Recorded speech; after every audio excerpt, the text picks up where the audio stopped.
Okay, so this are the survey results, and you can see there we did the survey in July the 16th, 2019. That's when we put the survey out. We got a total of 209 responses to this survey regarding the PI accreditation, and these are the results of the survey itself. First question, are you aware of the new BILD RRNIUKAS Accreditation Certification Scheme that is intended to become operational from April 2020?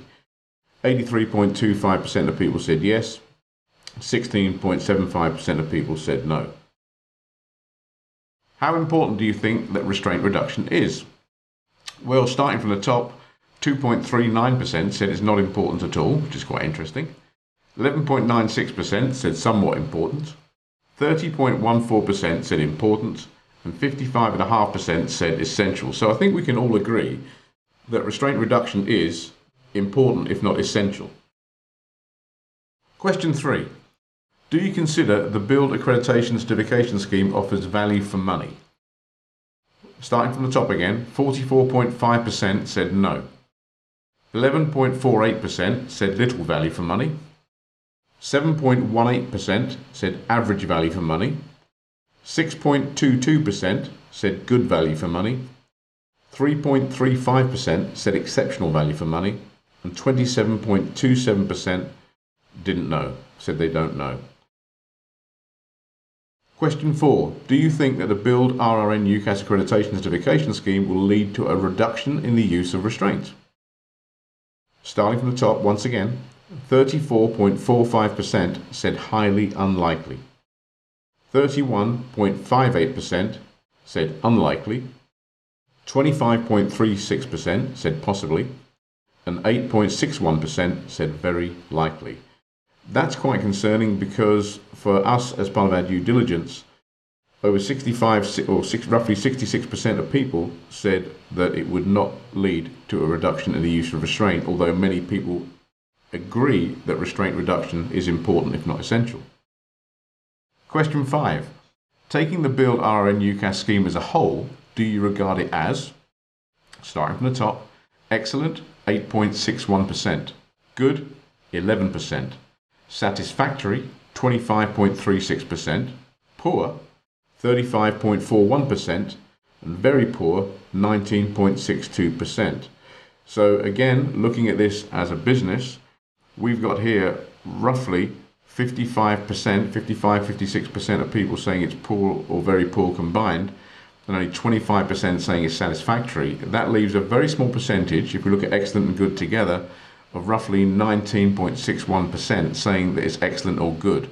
So once again, as a business, we're looking at this as a return on investment. We're thinking, well, why would we invest in something that people are not regarding as being very good? Question 6. In your opinion, which statements best describe the BILD RRNIUKAS scheme? And they can tick as many as they wish. It will improve safety for service users, 27.75%. It will decrease safety for service users, 26.79%.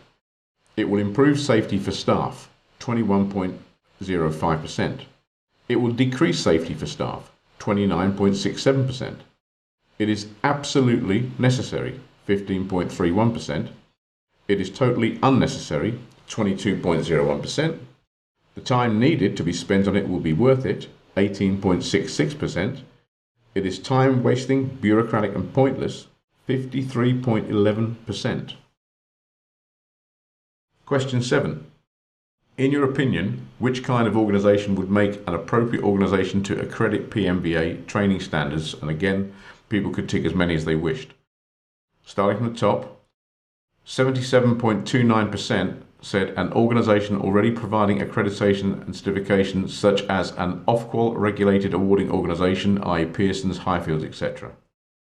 38.16% said a UK university. 12.08% said a private company.